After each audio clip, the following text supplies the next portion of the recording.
Creamline versus Signal. This is our match hype. Nothing gets more crucial than this. Ang last final seat sa 2024 PBL Reinforced Conference ang target ng Creamline at Signal sa kanilang salpukan sa Final Four ngayong Huwebes, August 29.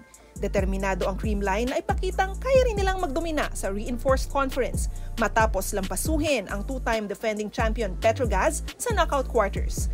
12th finals appearance ang naghihintay para sa 8-time champion Cool Smashers na nakahugot ng combined 46 points mula kina Erica Staunton, Bernadette Ponce, and Michelle Gumabaw against the Angels. Ang Signal ay handang magpakitang gilas muli kontra Creamline matapos ma-overcome ang record 50-point explosion ni Capital One import Marina Tushova sa quarters.